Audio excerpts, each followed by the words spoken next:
Alors aujourd'hui pour les news as, on a les specs supposés pour les RTX 5090 et 5080, des rumeurs sur les dates de sortie des futurs Ryzen 9000 X3D, encore un nouveau microcode Intel pour les Gen 13 et 14 et quelques autres trucs, bref, allons-y c'est parti.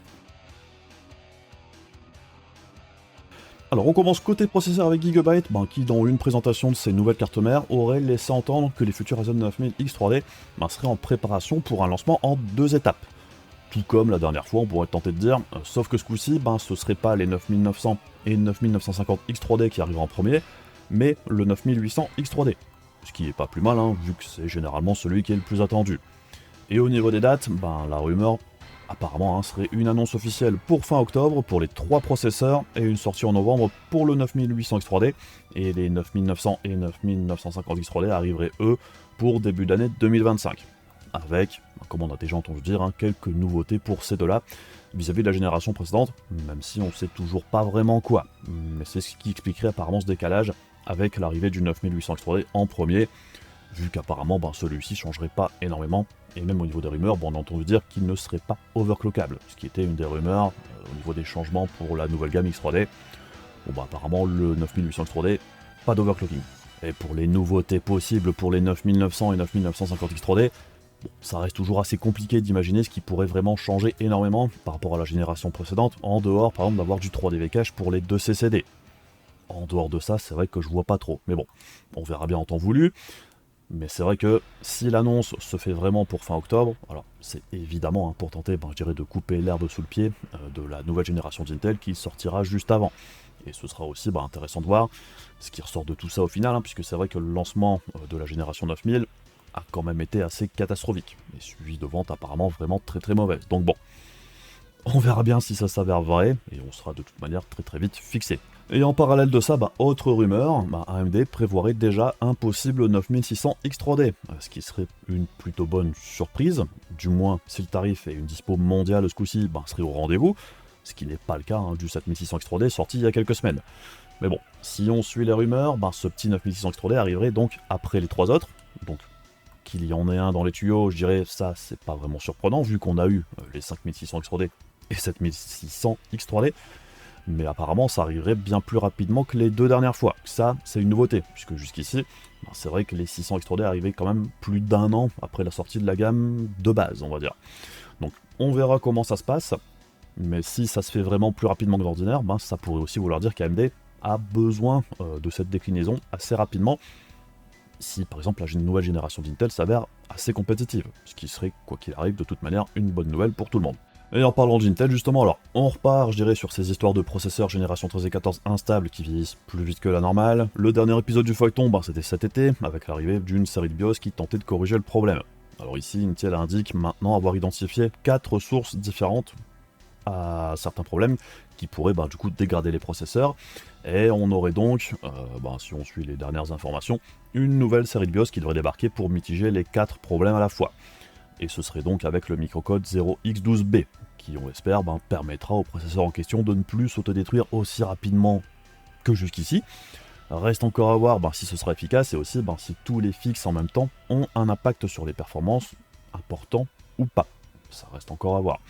Et comme depuis le début de toute cette histoire-là, on ne saura pas vraiment si ce coup-ci c'est vraiment la bonne ou pas, en dehors d'attendre plusieurs mois, puisqu'il faut le recul pour voir si les processeurs continuent à se dégrader, et si ces solutions pour mitiger le problème sont efficaces ou pas suffisamment. Donc bon, on espère voir, je dirais, la lumière au bout du tunnel pour cette histoire. C'est vrai que ça commence à faire quand même beaucoup de BIOS qui sortent pour tenter d'endiguer le problème. C'est vrai que toute cette histoire pour la génération 13 et 14, ça a quand même été une catastrophe dans l'ensemble là aussi.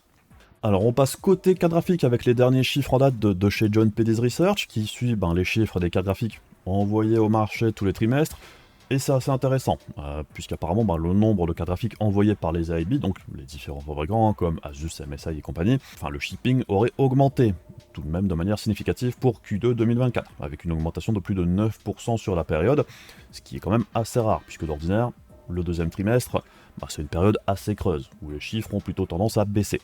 Et donc, on a ici une augmentation de 48% par rapport à 2023 sur la même période, ce qui est quand même massif. Donc dans les grandes lignes, on n'est toujours pas, je dirais, au même niveau qu'il y a plus de 2 ans, ce qui n'est pas très surprenant, vu qu'à l'époque, on était encore sur la période de fin de minage de crypto-monnaies, qui avait porté le marché pendant plusieurs années, Et là on voit que petit à petit, le nombre de ventes augmente, ce qui veut aussi dire que les utilisateurs font soit des upgrades de config ou de carte graphique, et il y a aussi très probablement des usages qui sont faits du côté intelligence artificielle bien évidemment, mais on voit très clairement ici que l'impact de cet usage IA pour les cartes graphiques grand public n'est clairement pas aussi fort que l'était le minage de crypto-monnaie à l'époque, ce qui est somme toute assez logique. Et pour la répartition des parts de marché, c'est assez similaire au trimestre précédent, à savoir 88% pour Nvidia, 12% pour AMD et 0% pour Intel, ce qui est somme toute plutôt logique là aussi.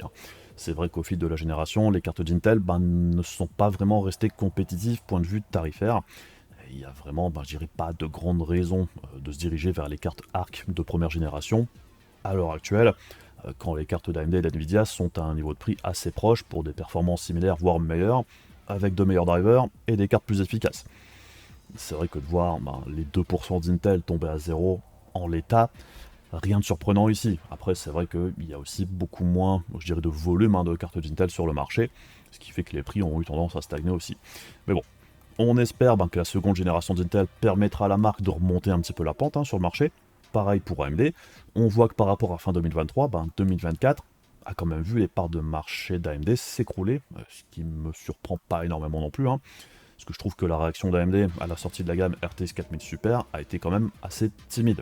Pas assez de coupe au niveau tarif, au niveau des cartes, pour conserver l'avantage côté valeur qu'AMD avait au début de la génération. Donc bref, pour le prochain trimestre, je m'attends pas à de gros changements, mais on verra bien en fin d'année du coup, pour les prochains chiffres. On passe ensuite du côté de la RTX 4090 qui refait parler d'elle dernièrement, puisqu'apparemment les stocks de celle-ci sont en train de fondre complètement. Si vous faites des recherches sur la carte en Allemagne, par exemple, il n'y a quasiment plus rien dans aucune boutique en ligne, que ce soit Amazon Allemagne, Kesking, Reichelt ou Mindfactory, voire même Alternate. Et c'est vrai qu'en France, ça commence à se faire de plus en plus rare aussi. Même si, par exemple, dans le groupe LDLC, on trouve encore plusieurs références, mais on voit qu'il y a quand même pas mal de refs aussi qui sont hors stock. Après, ce qu'on note aussi, c'est que les prix sont très très élevés, puisqu'il n'y a que la MSI Ventus 3X qui est sous la barre des 2000 €. Chez Cdiscount, là aussi, comme on peut le voir, il n'y a quasiment aucune carte de disponible vendue par Cdiscount directement. Sur le marketplace, il y en a quelques-unes, mais personnellement, j'irai pas me risquer au marketplace sur des cartes à environ 2000 balles. Et pour le groupe Gros Bill Cybertech, il semble y avoir un petit peu plus de choix dans l'ensemble, si on regarde ce qui est en stock ici. Il y a 5-6 références, j'ai l'impression. Les prix sont légèrement moins élevés que chez LDLC, comme très régulièrement, puisque là on est à 1900 balles pour le même modèle qui est à 1950 chez LDLC. Mais bon, malgré tout, on reste sur des tarifs plus élevés que le tarif officiel x9 d'édition. Donc bon, qu'est-ce qui se passe ? On sait pas trop. Est-ce que c'est la fin de production ou de stock en prévision de la prochaine génération? C'est pas impossible. Après, est-ce que c'est le meilleur moment de toute manière pour acheter une 4090? Bon, pour moi non, ça fait déjà plusieurs mois que je le dis. Je trouve que ça vaut plus le coup à l'heure actuelle d'acheter la 4090 à des tarifs aussi élevés en plus, en dehors, je dirais, de vouloir la meilleure carte actuelle et de ne pas pouvoir attendre, ce qui peut arriver. Donc bon, on verra bien si la carte revient en stock ou pas dans les semaines ou mois qui viennent, mais bon, vu le timing, pour moi ça sera quand même un petit peu la fin ici, mais je peux me tromper, j'ai pas plus d'infos sur le sujet que vous, mais c'est vrai que on se dit, il n'y a pas, on n'entend plus d'histoire de grosses demandes de la part de la Chine et tout ça. Les stocks étaient relativement stables ces derniers mois. C'est vrai que là, tout d'un coup, vers la fin d'année 2024, les stocks ont tendance à complètement disparaître. On sait que la relève doit arriver dans pas trop longtemps. Personnellement, je pense que c'est juste la fin de la production et la fin du stock pour passer à la suite dans pas trop longtemps. Et pendant qu'on parle de la suite, justement, on passe sur les dernières rumeurs sur les specs supposés des RTX 5090 et 5080, en provenance, comme souvent, de copies de 7 Kimi sur Twitter, qui ont été reprises ici, chez Videocards, comme d'habitude. Bon alors, on peut tout de même accorder un certain crédit au niveau des specs supposés ici, puisque c'est vrai que, la plupart du temps, les informations en provenance de copies de 7 Kimi sont souvent quand même assez correctes. On reste malgré tout sur de la rumeur, ça va prendre avec des pincettes. C'est vrai que les specs n'ont rien de surprenant par rapport aux rumeurs qu'on a depuis assez longtemps au niveau des puces elles-mêmes. Donc pour la 5090, on serait sur la puce GB202, mais ça serait pas la puce complète. Un petit peu à l'instar de la 4090, qui n'utilisait pas non plus le GB202 complet. On serait donc ici sur 170 shader modules pour 21 760 Q d'accord, soit une augmentation d'environ 25% du nombre de corps vis-à-vis de la 4090, qui en avait 16 384. Et on aurait ici aussi surtout une augmentation de la taille du bus mémoire qui passerait de 384 bits à un bus 512 bits, avec donc du coup 32 Go de GDDR7 à 28 Gbps seconde, là où avec la 4090, on était avec de la GDDR6X à 21 Gbps seconde, pour une augmentation de la bande passante mémoire de quasiment 78%, pas loin de 80% donc, ce qui est vraiment énorme. Par contre, ce qui est énorme aussi, comme vous pouvez le voir ici, c'est du côté de la consommation, puisque la carte consommerait 600 watts. Ça, c'est une rumeur qu'on entend maintenant depuis quelques temps quand même. Du coup, une des interrogations du moment, je dirais, c'est avec les soucis de connecteur 12VHPWR, est-ce qu'NVIDIA va choisir d'utiliser un seul connecteur pour la 5090 ou deux? Alors, personnellement, déjà pour la 4090, je trouvais que deux connecteurs, ça aurait été un petit peu plus logique. Avoir deux connecteurs, ça permet de répartir la charge entre les deux, ça met moins, je dirais, de stress sur un seul connecteur. Moi, ça me paraît plus logique que d'en mettre un seul et de le bourrer à fond de balle. Surtout ici, avec une carte qui consommerait potentiellement 600 watts, un seul connecteur, même s'il est amélioré, ça me paraît un poil risqué. Et je trouve que deux connecteurs, ça éviterait potentiellement pas mal de problèmes si la carte consomme bien 600 watts. Mais bon, en dehors de ça, oui, la grosse surprise ici, ça vient surtout de l'augmentation de la bande passante mémoire, qui serait quand même vraiment énorme. Et ça dénote avec les rumeurs de ces derniers mois, qui indiquaient un bus intermédiaire de 448 bits, il me semble, je sais plus. Alors après, augmenter la taille du bus mémoire de la sorte, ça me paraît plutôt logique, vu que pour cette génération, Nvidia reste sur un process de fabrication similaire, légèrement amélioré, par rapport à celui de la génération actuelle. Donc Nvidia ne peut pas, je dirais, produire un gap générationnel aussi important qu'entre les RTX 3000 et 4000. Du coup, il n'y a pas vraiment d'autre choix que de faire une puce encore plus grosse, mais ça implique forcément une consommation en hausse. Et pour pouvoir faire une puce qui scale un petit peu mieux au niveau de sa puissance, on peut augmenter, je dirais, le nombre d'unités Q d'accord et compagnie, mais on peut aussi augmenter la taille du bus mémoire. Ici, apparemment, c'est ce qui a été retenu. Alors reste encore aussi la question des fréquences en boost, pour l'instant on n'a pas les fréquences. Est-ce que ce sera en hausse aussi ou pas par rapport à la génération actuelle?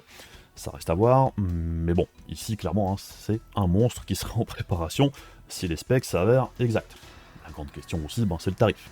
Vu qu'en plus il n'y aurait pas de concurrence en face, il n'y a pas grand chose qui empêcherait Nvidia de faire grimper les prix de son flagship encore un cran ou deux par rapport à la génération précédente.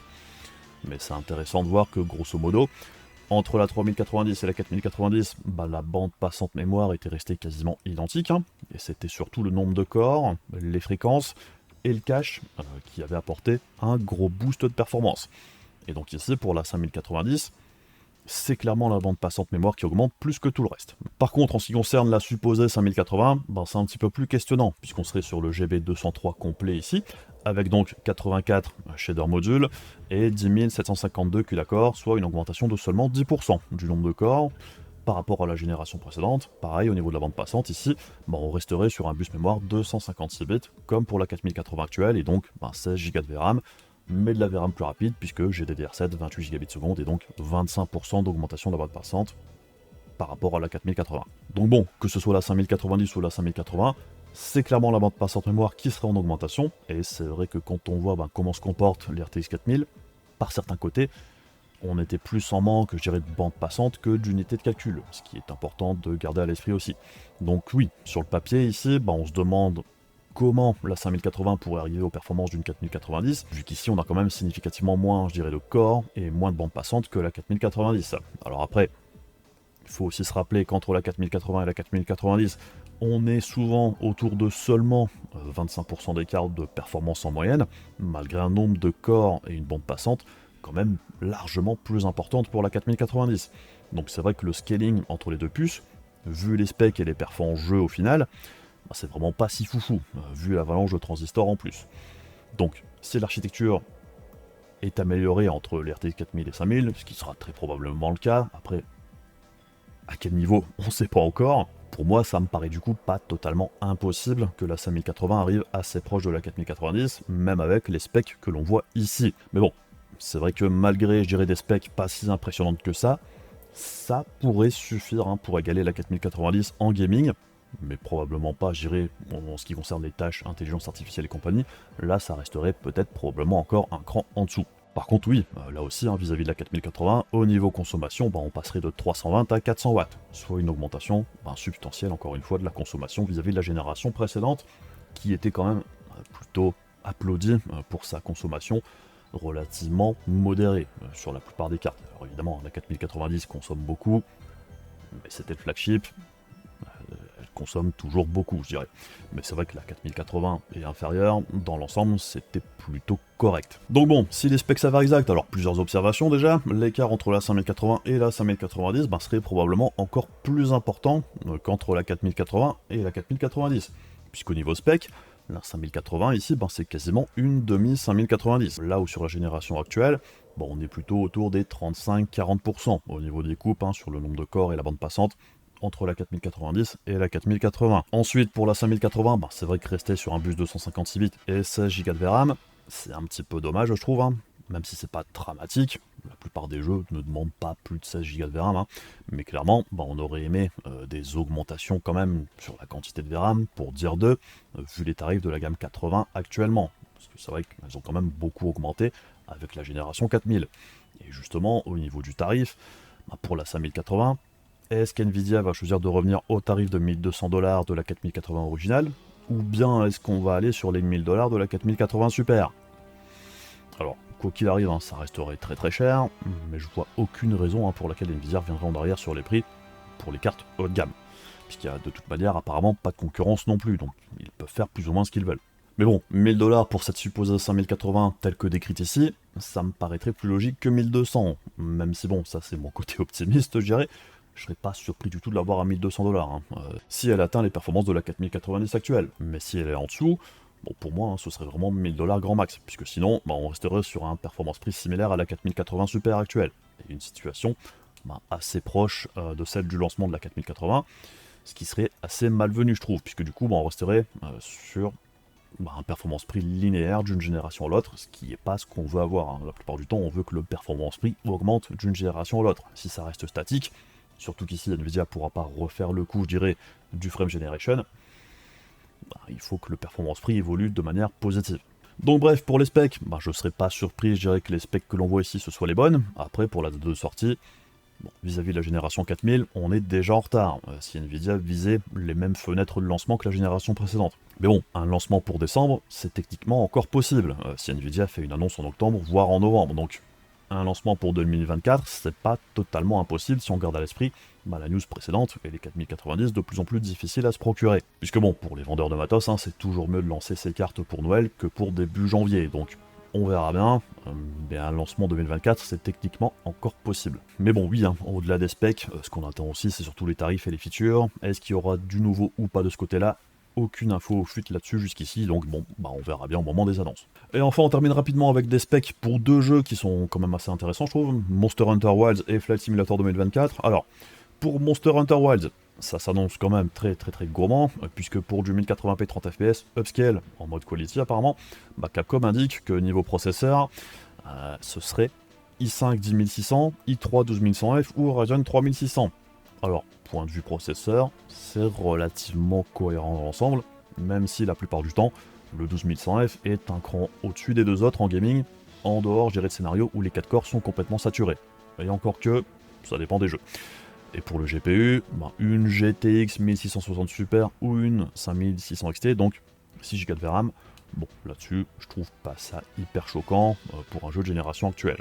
Ces deux cartes-là, elles ont des performances aux alentours des GTX 1070 ou RTX 3050.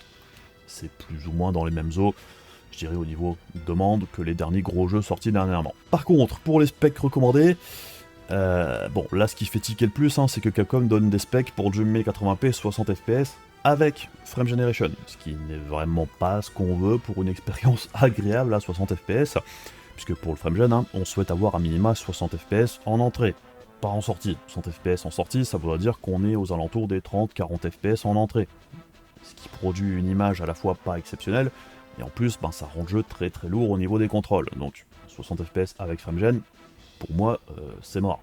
Donc bon, dans la logique, si on suit les specs, niveau processeur, ça reste relativement raisonnable, c'est plutôt cohérent dans l'ensemble. Par contre, pour les cartes graphiques ici, là c'est un petit peu plus étrange qu'avec les specs minimum. 2070 Super, RTX 4060 et 6700 XT. Alors, autant pour les 2070 Super et 4060, c'est plutôt cohérent, les deux cartes sont assez proches au niveau des performances. Par contre, la 6700 XT, elle est tout de même généralement 20% au-dessus des deux autres. Donc, en dehors du tiré de très mal tourné sur les cartes d'AMD, c'est un choix qui me paraît ici assez étrange. La 6600 XT ou la 7600 aurait été un petit peu plus logique. A noter aussi que je demanderai 8Go de VRAM, donc pour du 1080p Medium, avec Frame Generation, et en stockage 140Go de SSD, et le jeu utiliserait Direct Storage. Dans quelle proportion, on ne sait pas trop. Est-ce que c'est Direct Storage pour les chargements comme il y en a dans certains jeux, ou est-ce que c'est une utilisation plus poussée, comme sur Ratchet & Clank Rift Apart par exemple? Bon, pour l'instant on ne sait pas. Mais bon, ça s'annonce quand même assez compliqué, puisqu'on se rappelle aussi que le jeu utilise une évolution probablement du moteur de Dragon's Dogma 2, et j'espère juste que ce Monster Hunter sera un petit peu plus optimisé pour la sortie, puisque c'est vrai que Dragon's Dogma, il y avait quand même pas mal de petits problèmes. Bon, j'ai quand même des doutes sur le fait que ce soit beaucoup plus optique Dragon's Dogma 2, mais bon, on verra bien quand le jeu sortira. Et ensuite pour Flight Simulator 2024 maintenant, alors, je sais que c'est un jeu quand même très attendu de la part des fans de la série, et c'est intéressant de voir qu'au niveau des specs, c'est quand même assez atypique, puisqu'ils ont choisi de split les specs en deux, avec AMD d'un côté pour le combo CPU-GPU, et Nvidia Intel de l'autre côté. Alors, c'est un choix quand même assez discutable, puisque rien n'empêche évidemment d'utiliser une carte Nvidia avec un processeur AMD, ou une carte AMD avec un processeur Intel, mais bon, pourquoi ce soit, je sais pas trop, mais bon, c'est ce qu'ils ont fait. Et au niveau des specs mini pour les processeurs, alors, pourquoi pas, un Ryzen 2600X et un i7 6800K, c'est pas totalement illogique.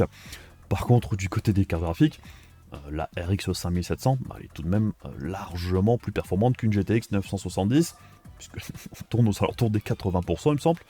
Donc, c'est pas du tout logique ici, au niveau du pairing, mais surtout même par rapport au spec recommandé, puisque là on monte d'un cran du côté du processeur, même si bon, entre un 2600X et un 2700X, il n'y a pas autant de différence qu'entre un 6800K et un 10700K, donc bon, déjà là c'est pas très cohérent, et pour les cartes graphiques, je dirais c'est encore pire, une 5700 XT du côté AMD et une RTX 2080 chez Nvidia. Là aussi, entre une 5700 sur les specs minimum et une 5700 XT sur les specs recommandés, entre les deux cartes, il n'y a qu'environ 10% d'écart. Enfin là où entre une GTX 970 et une 2080, on est sur environ 200% de plus, donc ok, c'est pas cohérent du tout. Et pour les specs idéales, alors Ryzen 7900X ou 14700K, bon, ok, why not. Et 7900 XT et 4080 point de vue carte graphique, là aussi, ok, pourquoi pas, c'est plus cohérent que je dirais que sur les specs recommandés au minimum. Alors après, ce qui fait aussi beaucoup parler, évidemment, c'est les demandes en RAM système, puisque sur les specs idéales, on nous indique ici 64Go de RAM. Et je pense que c'est le premier jeu qui nous fait le coup. Pareil, on note aussi qu'au niveau du stockage, ici c'est 50Go uniquement, là où Flight Simulator 2020 prenait vraiment énormément de place. Et comme vous pouvez le voir aussi, le jeu demande à minima 10 mégas de bande passante internet, 50 en recommandé et 100 en idéal. Donc le jeu va apparemment utiliser le streaming d'assets par internet de manière bien plus importante que les autres jeux, et c'est vrai que ça pose plusieurs questions de ce côté-là aussi, parce que déjà au niveau RAM système, je suis quand même curieux de voir l'impact réel de passer de 32 à 64Go de RAM. Donc pour ceux qui sont intéressés par le jeu, j'ai envie de dire attendez les tests, pour voir si ça vaut vraiment le coup ou pas, surtout si vous êtes sur plateforme DDR5, puisque passer de 32 à 64Go en passant de 2 à 4 barrettes, c'est pas forcément le meilleur plan, puisque ça rend la compatibilité avec le XMP et le Expo chez AMD quand même assez compliqué, et donc une stabilité du système plus complexe, en dehors de baisser les fréquences de la RAM assez violemment. Donc j'ai envie de dire, il est quand même assez urgent d'attendre de ce côté-là, pour voir si ça a un vrai impact de passer de 32 à 64Go de RAM, ou pas tant que ça. Et pour les demandes en connexion internet, alors, la question que je me pose surtout, c'est est-ce qu'il y a moyen, je dirais, d'élargir la taille de l'installation sur le PC, si on n'a pas une connexion internet incroyable, puisque bon, tout le monde n'est pas équipé de la fibre, donc là aussi, il y a quand même beaucoup d'interrogations. Comme d'hab, je testerai les deux jeux quoi qu'il arrive sur la chaîne, quand ils arriveront, donc on verra bien comment ça se passe. Enfin bref, je pense qu'on a fait un petit peu le tour pour aujourd'hui. Comme d'habitude, si vous avez apprécié la vidéo et que vous voulez soutenir la chaîne, les machins payés de YouTube, c'est débile mais ça aide, la page Amazon de la chaîne, si vous voulez des idées de configuration PC type, c'est dans la description de la vidéo. Et comme toujours, un immense merci aux membres soutien YouTube et Ko-fi de la chaîne, qui permettent tout simplement à la chaîne de rester en vie. Un grand merci à vous tous, et on se retrouve rapidement pour d'autres vidéos. Je vous fais des bisous, je vous dis à la prochaine, salut!